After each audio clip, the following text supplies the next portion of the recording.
Bertemu kembali tuan-puan dan puan-puan. Rasa pelik kan? Memang saya dah sebulan, 2 bulan ni duduk sini. Betapa naik pangkat, dapat tengkolok.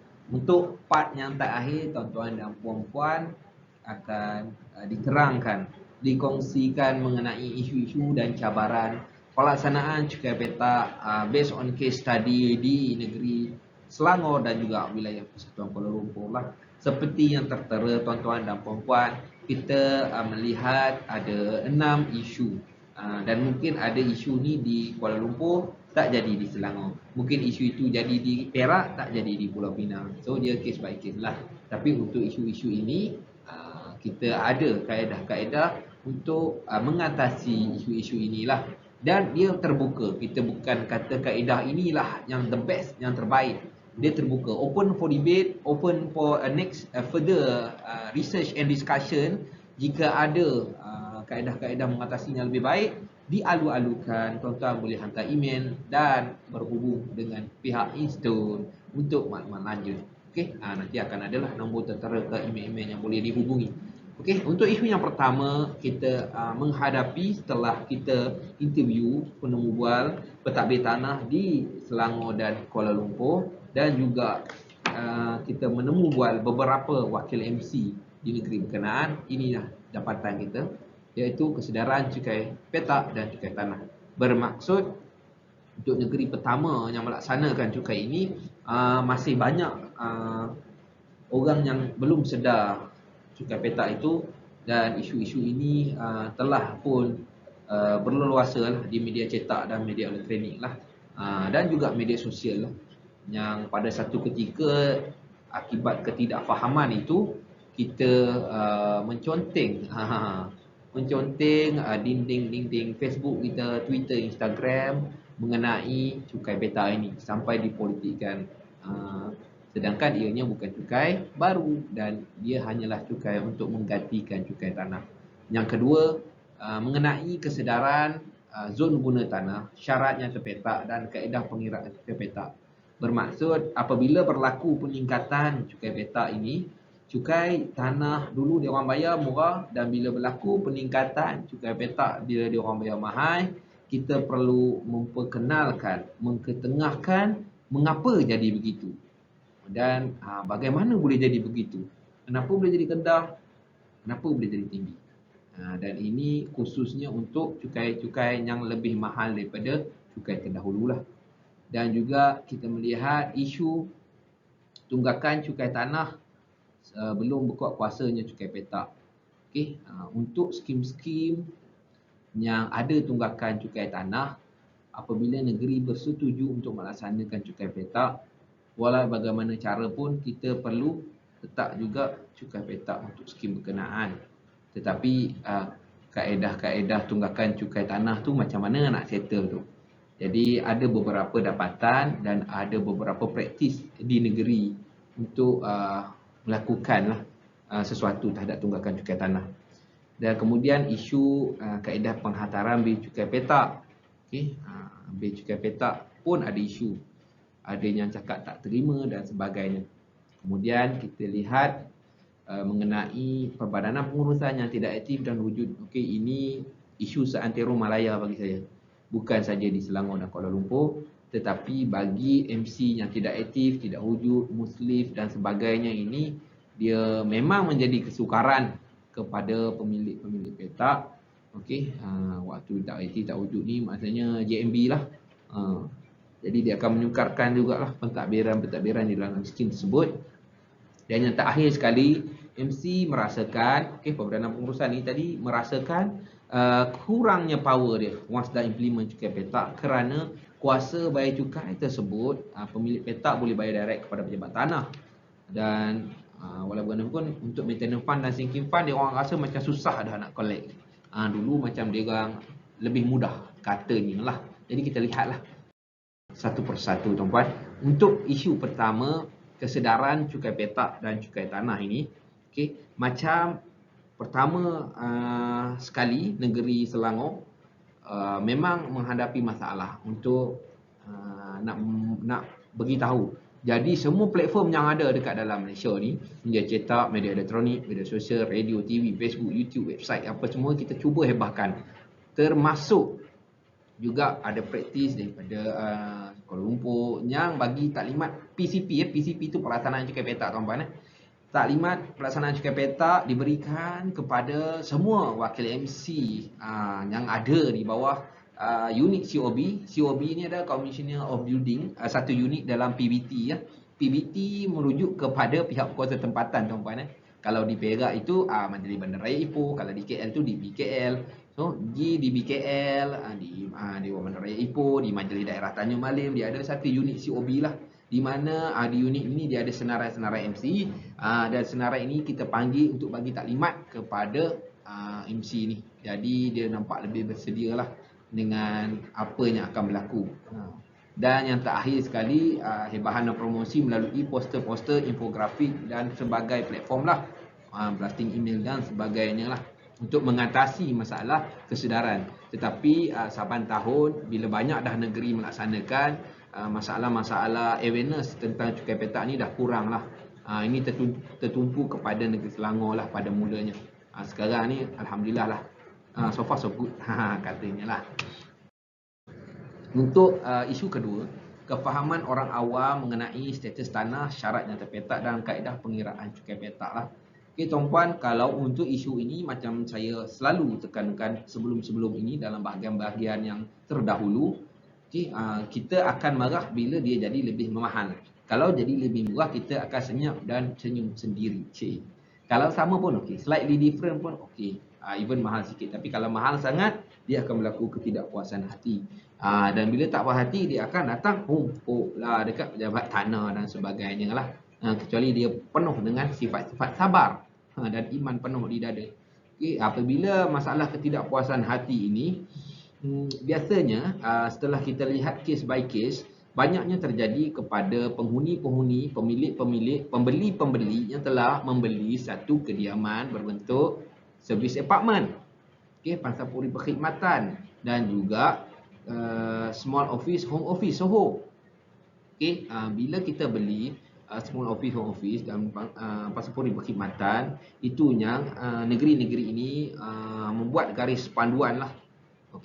Contohnya kadar cukai bagi servis apartmen ni mestilah lebih tinggi sedikit daripada kediaman, tetapi rendah daripada industri, kategori industri. Jadi ada negeri yang buat garis panduan lah, walau bagaimanapun dia berbeza harga dengan unit-unit kediaman. Begitu juga SOHO tuan-puan. Apabila pembeli first time dia beli rumah, dia ingat dia duduk kat kediaman serata, syaratnya adalah kediaman, tapi sebenarnya syaratnya industri, kerana bawah rumah dia ada supermarket, ada facilities yang merujuk kepada industri. Apabila satu bangunan itu ada kedua-duanya, kediaman dan industri, kerajaan negeri biasanya akan mengutip untuk kategori industri dekat kediaman tersebut. Tapi ada further discussion jugalah untuk ni, dari segi pengecualian dan pelbagai tindakan lah. Tapi walau bagaimanapun, as per now, as far as I concern, itulah kadarnya. Untuk pansapuri servis apartmen dan juga SOHO memang mahal sedikit compare dengan kediaman. Apa yang kita boleh buat dari segi pentadbir tanah? PT itu merujuk kepada pentadbir tanah tuan-puan lah. Lagi tuan-puan tak faham banyak sangat short form ni kan, saya terangkan juga. Jadi pentadbir tanah apabila receive, orang-orang yang marah ini, pembeli-pembeli yang marah, kita cuba untuk menerangkan dulu kebaikan cukai petak itu dilaksanakanlah. Ini merujuk kepada title yang diterima juga. Bagi yang telah menerima title hak milik serata, kita mungkin boleh terangkan hak eksklusif pemilik petak, enjoyment yang dapat dirasai seperti Seksyen 340 KTN, dan juga pentadbir tanah juga boleh menerangkan juga secara zon guna tanah. Adakah tuan-puan duduk kat sebelah LRT, hospital, berhampiran dengan IPT dan sebagainya. Ini juga menjadi faktor kepada peningkatan cukai tersebut. Dan terakhir sekali, jika perlu, bolehlah menunjukkan kaedah pengiraan cukai petak berdasarkan kaedah serata negeri perkeliling-perkeliling berkuat kuasa lah. Ini memang sungguh-sungguh lah. Tapi biar sampai public puas hati lah. So dia tak ada lah rasa macam ditindas. Dia tahu punca kuasa dan asal usul cukai yang dia bayar itu. Okay, walaupun pun is still open for debate and discussion untuk kaedah-kaedah mengatasi isu-isu ini tuan-puan. Kemudian ini salah satu contoh lah tuan-puan. Kalau tuan-puan lihat kategori kediaman, saya ambil sebagai contoh di Petaling Jaya. Untuk kediaman yang sama luasnya dengan perniagaan. Okey. Sama saiz tapi berbeza kategori syarat. Satu syarat kediaman, satu syarat perniagaan. Okey. Ringkasnya untuk kediaman perlu bayar RM40 sahaja. Okey, manakala untuk perniagaan bayar RM215. Jadi tuan-puan pun dapatlah melihat perbezaannya tuan-puan ya. Okey, ni esannya Selangor. Patut saya kena letak sampel ni ya tuan-puan. Minta jangan keluar pada dinding-dinding wallnya tuan-puan lihat ni lah. Saya lupa nak letak perkataan sampel dekat sini ya. Okey, ini pula untuk isu pelaksanaan tunggakan. Apabila kita nak buat cukai petak, dalam skim tu perlu tak ada tunggakan cukai tanah. Apabila ada tunggakan, apa yang Selangor buat, okey, tuan-puan, dalam kaedah Selatan garis panduan pengiraan cukai petak dan melok sementara, dia ada formula dikenakan. Formula untuk membahagikan tunggakan cukai tersebut. Kita kira total cukai, bahagikan dengan keseluruhan unit share dan kita bahagikan kepada pemilik-pemilik petak berkenaan. Cumanya kaedah ini masih still open to attack lah pada pandangan saya. Kerana apa? Kerana bagi orang-orang yang dalam kehidupannya sentiasa membayar cukai, agak terkesan juga dengan kaedah ini. Kerana dia dibahagikan mengikut unit share. Walaupun tuan-puan, waktu zaman cukai tanah tu sentiasa bayar cukai, tetapi ada pengecualian. Okey, di peringkat negeri perbincangannya kita telah menetapkan untuk orang-orang yang tidak pernah culas ini boleh mengemukakan bukti pembayaran cukai masa zaman cukai tanah itu. Okey, apa-apa bentuk bukti pembayaran yang akan kita kecualikan nanti satu period untuk bayaran maintenance fee ataupun sinking fund dan sebagainya lah. Okey, supaya berlaku keadilan lah kepada orangnya sentiasa bayar. Dia tak pernah tunggak tuan-tuan. Jadi tunggakan skim dia tu sebab orang lain. Jadi sebab orang lain takkan dia nak tanggung. Jadi dia kemukakan bukti pembayaran. Apabila dalam melaksanakan cukai petak, individu ini akan dikecualikan lah maintenance fund dan juga sinking fund dalam satu tempoh sehingga habislah jumlah yang dia dah bayar itu. Okey, panjang sikit kan. Okey, dan begitu juga untuk kes di Kuala Lumpur lah. Okey, macam yang saya terangkan tadi tuan-puan, boleh lihatlah ni. Okey, dengan kaedah-kaedah untuk mengatasi itulah.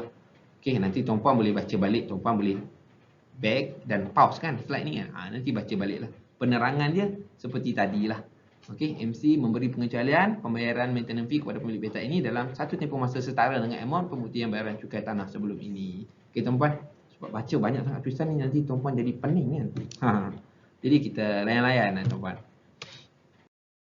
Kemudian isu untuk pengantaran bil cukai petak. Terdahulu apabila Selangor melaksanakan cukai petak, kita buat negeri tersebut menghantar bil cukai ke atas alamat MC. Walau bagaimanapun terdapat aduan pemilik petak yang menyatakan bil tersebut tidak diterima. Mungkinlah MC di tempat berkenaan documentation yang agak perlahan dan tidak sistematik menyebabkan pemilik petak tak menerima bil.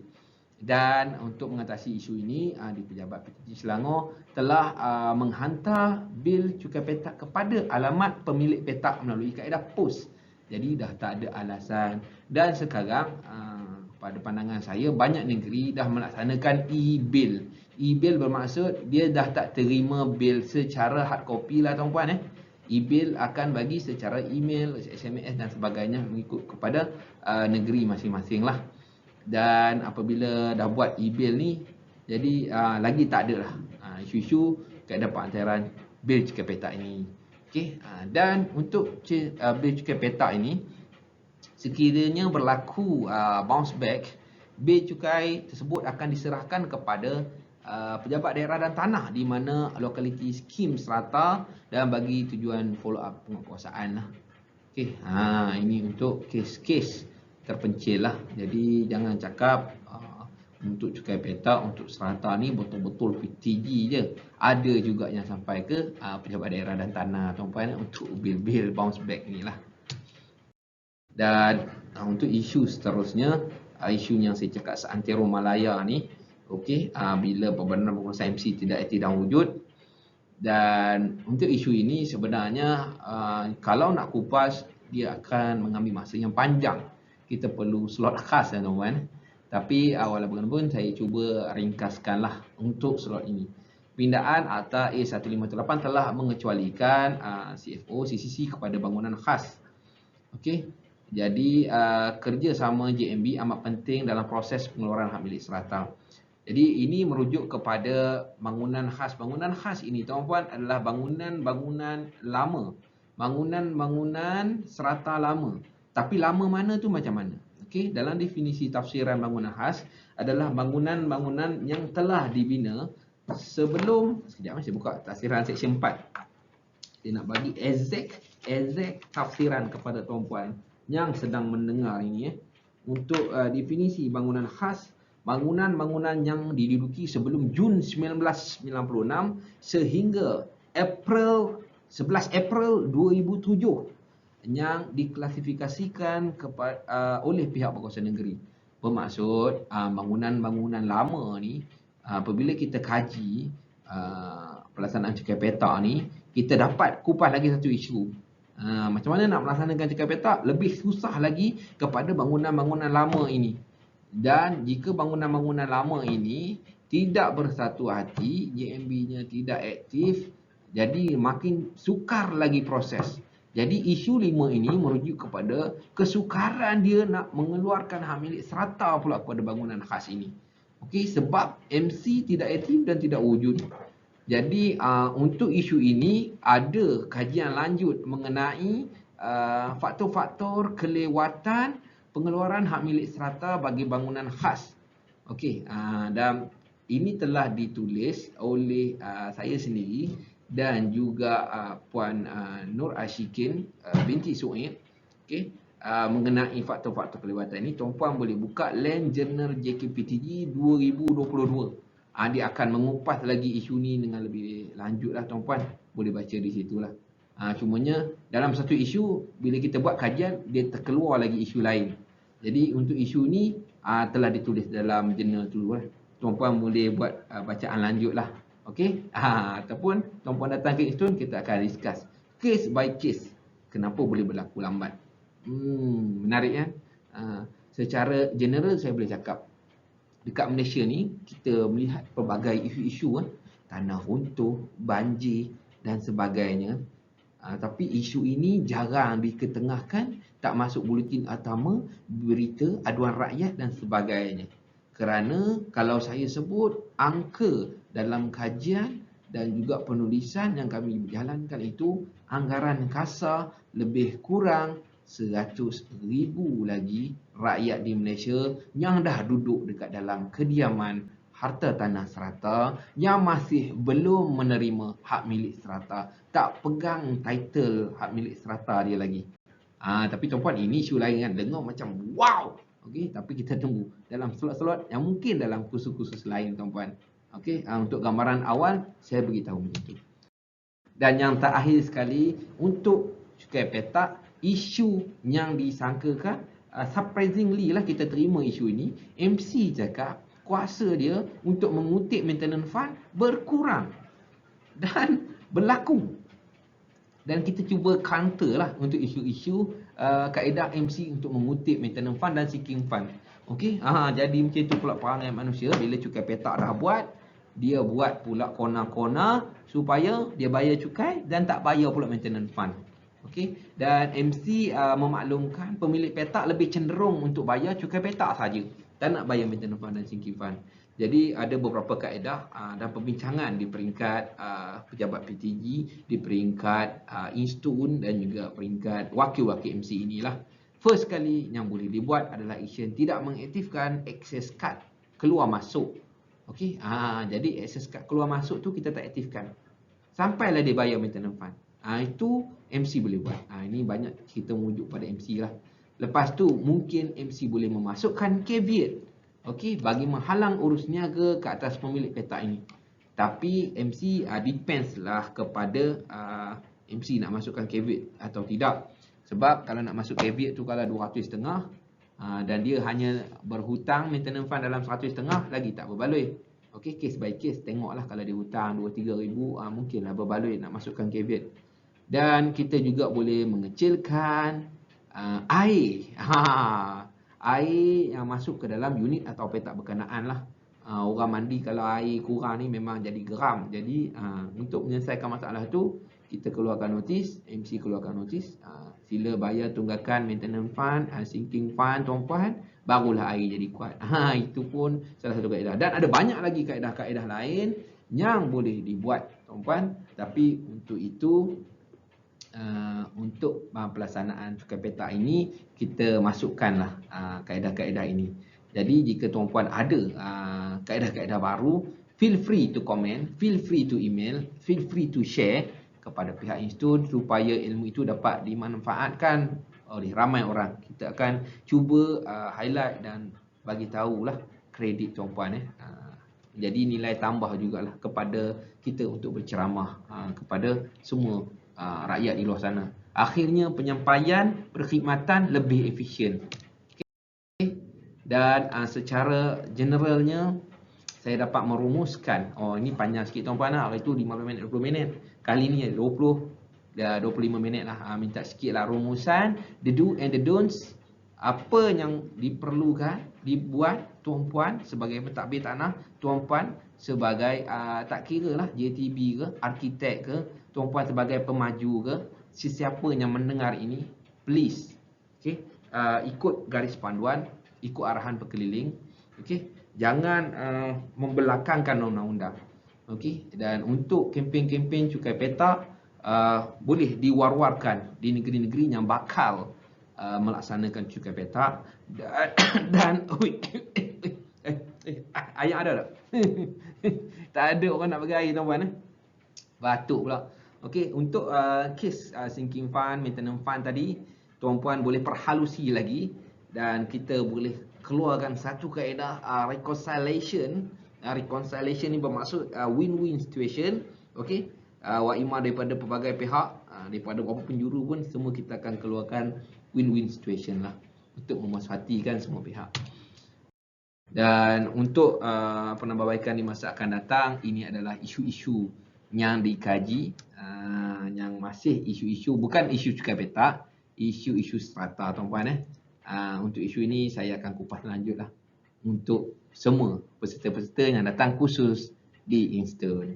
Untuk itu saya akhiri dengan wabillahi taufiq wa hidayah. Assalamualaikum warahmatullahi wabarakatuh. Segala yang baik datangnya daripada Allah, yang lemah itu datang daripada kelemahan saya sendiri. Sekiranya dalam tempoh SDL tuan-puan ini ada pertuturan saya yang telah menggores hati, mencungkil perasaan, mentriggerkan hati-hati tuan-tuan dan puan-puan, saya mohon maaf. Saya hanyalah insan yang lemah. Jangan berkongsi ilmu untuk tuan-tuan dan puan-puan. Semoga ilmu ini dapat memberi manfaat dan menjadi kita punya pahala pencen di alam sana tuan-puan dan puan-puan. Sehingga kita berjumpa lagi. Assalamualaikum.